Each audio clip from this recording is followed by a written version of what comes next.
Oke, sekarang nubuat yang kedua yang dianggap menunjuk pada Muhammad. Yesaya 45 ayat 3 hingga 6. Engkau yang terelok di antara anak-anak manusia, kemurahan tercurah pada bibirmu. Sebab itu Allah telah memberkati engkau untuk selama-lamanya.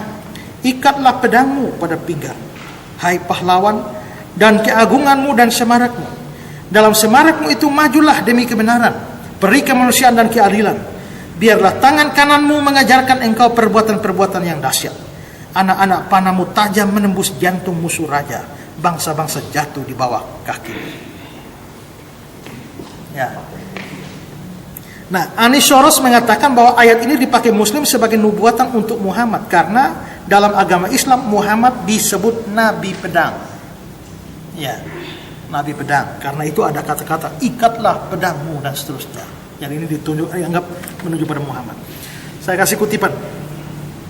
Itu dianggap Mazmur 45 nubuatan terhadap Muhammad.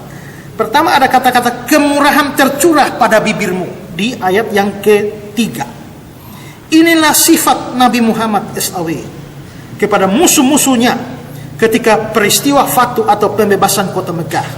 Beliau memaafkan semua orang kafir yang telah menyiksa umat Islam sebelumnya. Ikatlah pedangmu. Pedang adalah senjata Nabi Muhammad. Majulah demi kebenaran. Nabi Muhammad diizinkan perang oleh Allah untuk membela diri dan menegakkan kebenaran. Peri kemanusiaan dan keadilan. Nabi Muhammad SAW berperang penuh dengan peri kemanusiaan dan keadilan.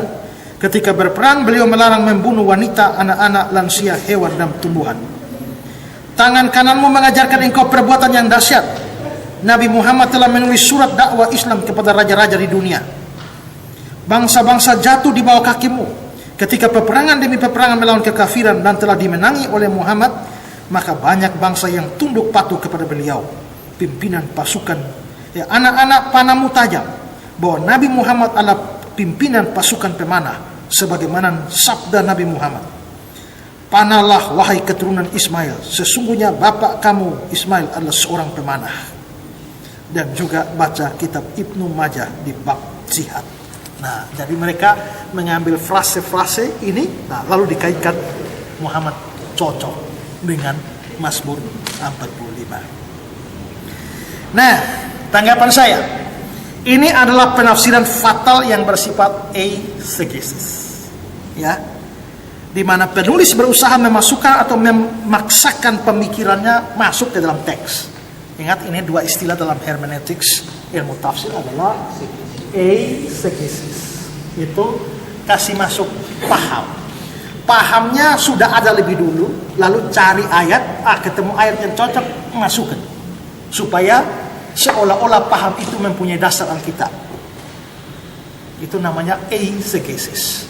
Itu sama seperti dilakukan oleh orang-orang Toronto Blessing.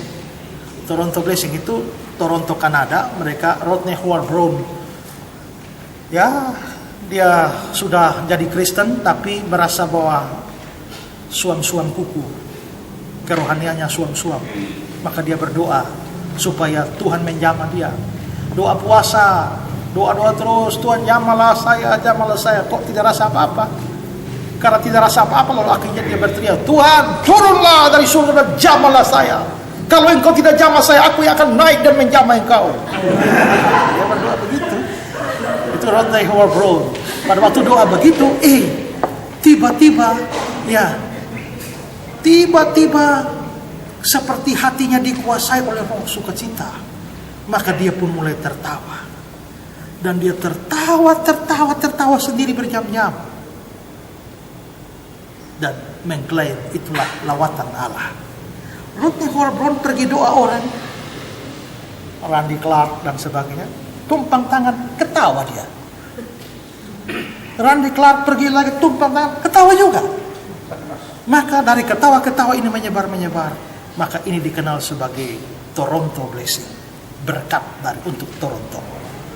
Nah, maka Toronto Blessing ini menyebar kemana-mana, sampai banyak pendeta dari Indonesia pergi ke Toronto supaya ikut acara di sana dapat berkat tertawa. Maka mereka pulang ke Indonesia buat Bandung Blessing, ya. Maka di Bandung dalam acara itu tertawalah banyak orang. Tertawa sampai Surabaya blessing. Semua tertawa. Dan saya tahu ada gereja di Kupang sini yang juga tertawa pada zaman itu. Saya hadir waktu itu, tapi bingung. Belum tahu tentang total blessing. Kenapa mereka kok begini? Ya. Nah, setelah itu baru tahu, oh ini karena lawatan Roh Allah masa kini. Ya. Nah, mereka sudah tertawa. Sekarang yang menjadi masalahnya adalah dasar Alkitabnya mana? Tertawanya sudah duluan. Kalau begitu cari dasar ayatnya. Nah, supaya pas dengan tertawa. Baca-baca kena ayat dapat Mazmur 126. Pada waktu Tuhan memulihkan kita, keadaan kita seperti orang bermimpi. Pada waktu itu mulut kita penuh dengan tawa. Mazmur 126.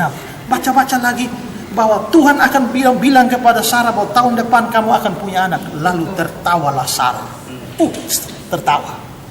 Mereka lupa konteks bahwa tertawanya Sarah itu adalah tertawa tidak beriman. Ya, bagaimana saya wanita yang sudah mati haid begini bisa punya anak? Tuhan yang ada saja. Tertawa tidak beriman. Tapi karena sudah kepepet, ya kan? Ya sudah, yang penting ada ayat yang bilang tertawa. Yang penting ada tertawa. Jadi tertawanya lebih dulu, baru cari ayatnya. Itu namanya eisegesis. Kalau lawannya adalah exegesis, X dikeluarkan. Artinya itu Mazmur 126 itu pelajari dulu. Apa maksudnya pada waktu Tuhan memulihkan kita, mulut kita penuh dengan tawa. Pelajari teksnya. Oh, dari bahasa aslinya begini, gini-gini. Lihat konteksnya dan lain sebagainya. Ternyata artinya begini. Baru setelah keluar, sudah dapatkan artinya, baru keluarlah sebuah pemahaman. Atau sebuah ajaran, sebuah doktrin, sebuah praktek hidup. Itu namanya eksegesis. Ya, eksegesis. Tapi yang terjadi adalah eisegesis. Ya. Pada waktu ada, saya lupa ya, itu sudah lama ya, pilkada berapa tahun lampau, ada pasangan calon nomor 1, pasangan calon nomor 2, pasangan calon nomor 3. Lalu orang-orang dari paslon nomor 2 mengatakan, mengutip ayat, janganlah menyimpang ke kanan atau ke kiri supaya kau beruntung di jalanmu. Nah, kalau kau menyimpang ke nomor 1, itu tidak beruntung. Menyimpang ke 2 tidak beruntung. Jangan menyimpang, lurus saja. Nah, itu namanya model exegesis, cari ayat sembarang saja untuk dukung pemahaman. Nah, yang dilakukan tuh model seperti ini. Mazmur 45 ini karena sudah ada pemikiran lebih dulu bahwa Muhammad harus ada nubuatannya tentang dia, maka carilah seadanya. Ada yang dia kasih cocok, paksa masuk, Muhammad masuk. Maka di sini Muhammad dipaksa masuk ke Mazmur 45. Ya. Nah, tapi saudara, masuk ke Mazmur 45 ayat 3 sampai 6. Karena ayat 3 sampai 6 Muhammad masih bisa masuk. Tapi mereka kenapa stop di ayat yang ke-6? Karena begitu masuk ayat 7 dan 8, Muhammad sudah tidak bisa masuk. Tidak ada bagian Muhammad yang cocok. Kenapa? Coba lihat ayat 7 dan 8.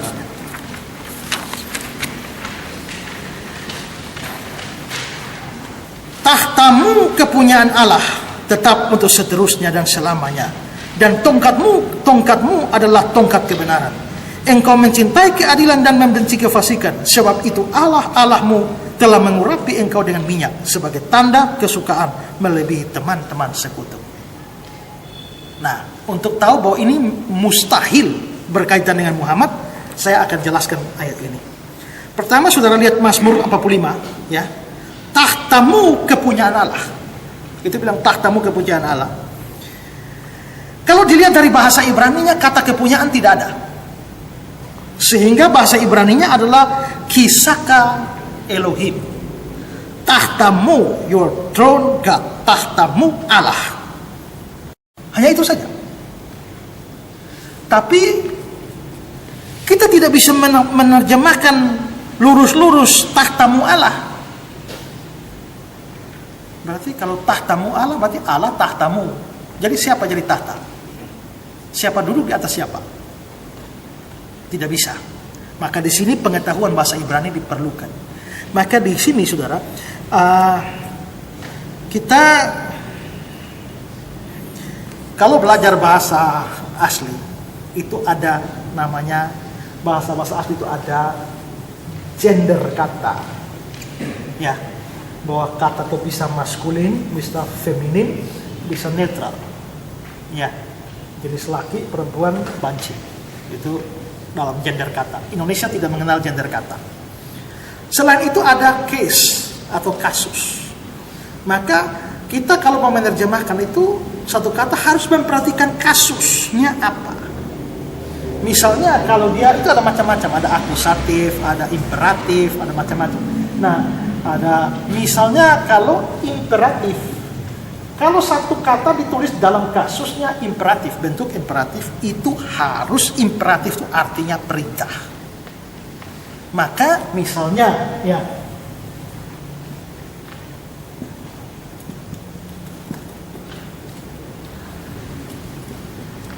haleluya, berasal dari kata halel, itu artinya puji. Yah itu ya kependekan dari Yahweh. Jadi puji Yahweh, puji Tuhan. Maka orang mengartikan haleluya itu adalah puji Tuhan.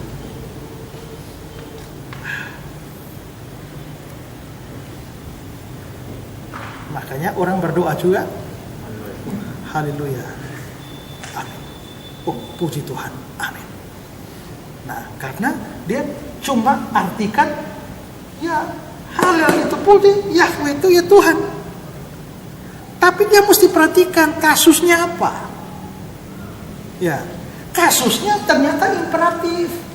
Kalau imperatif, halal ini imperatif, berarti ini perintah. Berarti ini bukan puji Tuhan, tapi ini perintah untuk memuji Tuhan. Maka haleluya itu bukan artinya puji Tuhan.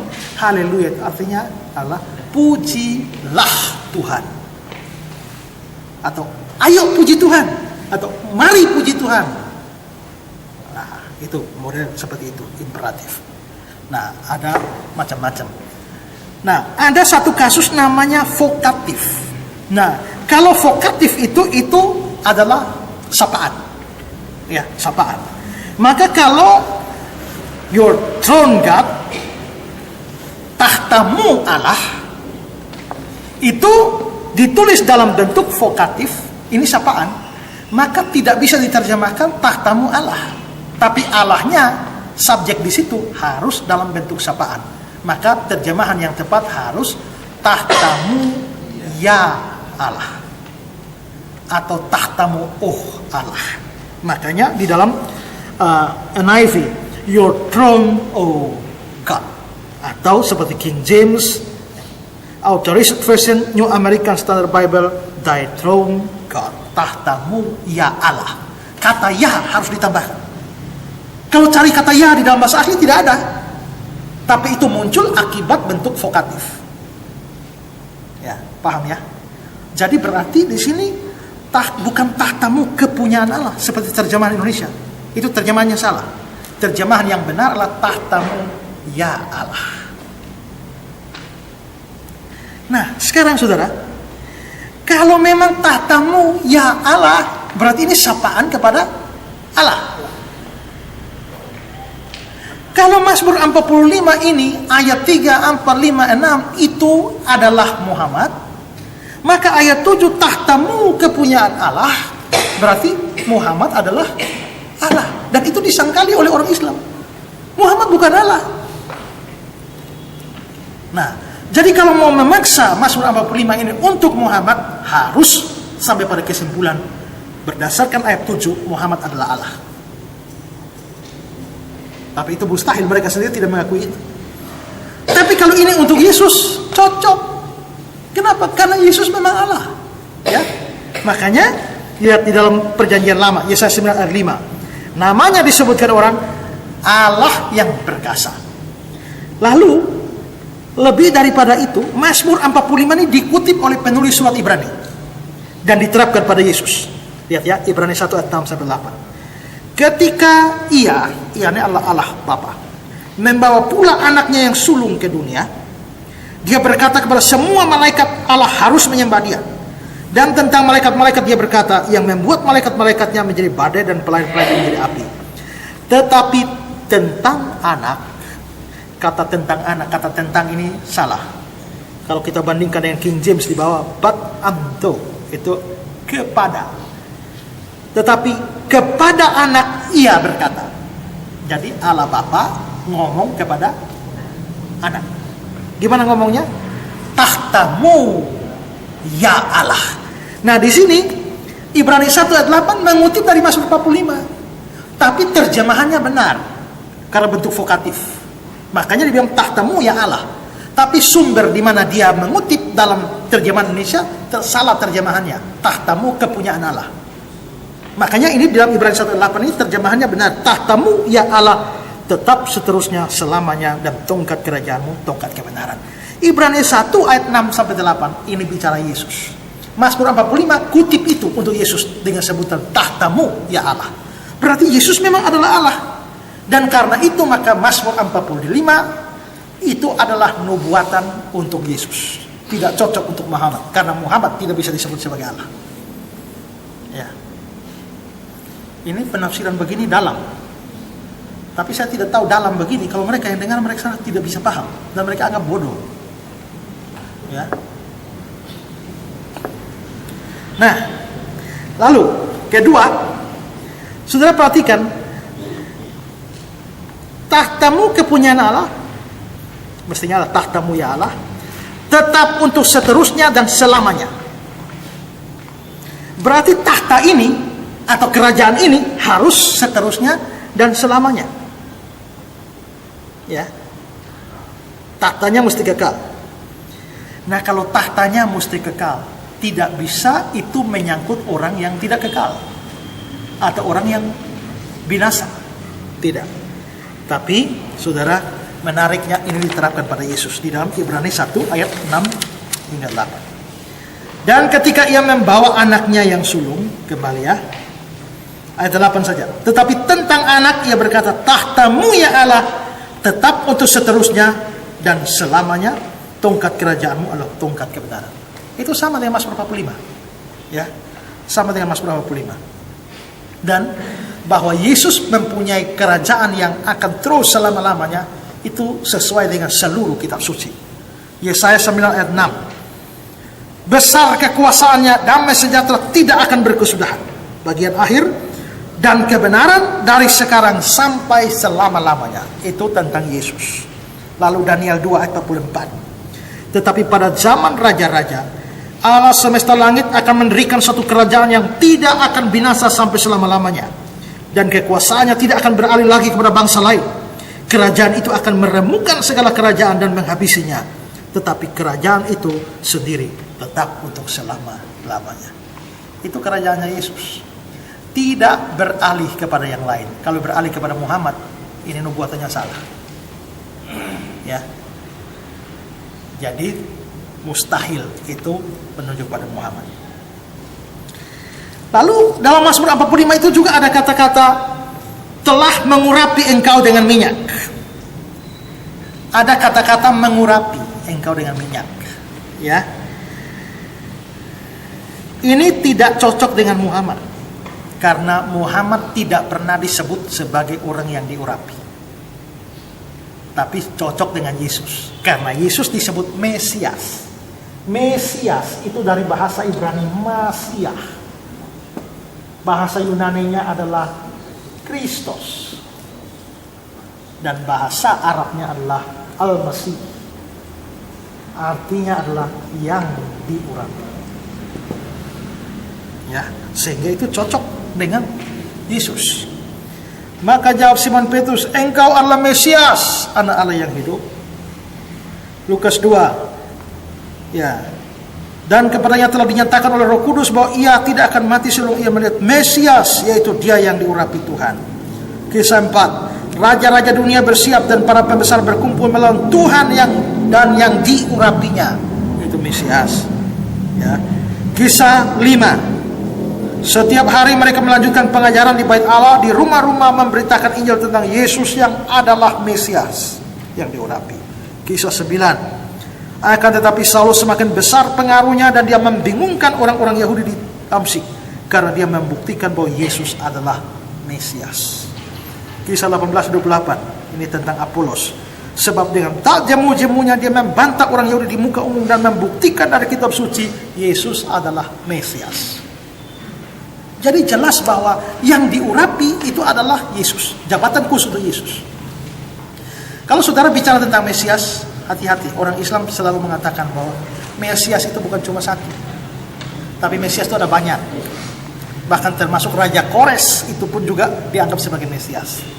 Ya memang awalnya siapapun imam-imam raja-raja itu memang adalah Mesias. Tapi lama-lama dalam pengharapan Yahudi itu mengerucut kepada Sang Mesias, satu-satunya Mesias. Ada Mesias khusus yang akan datang.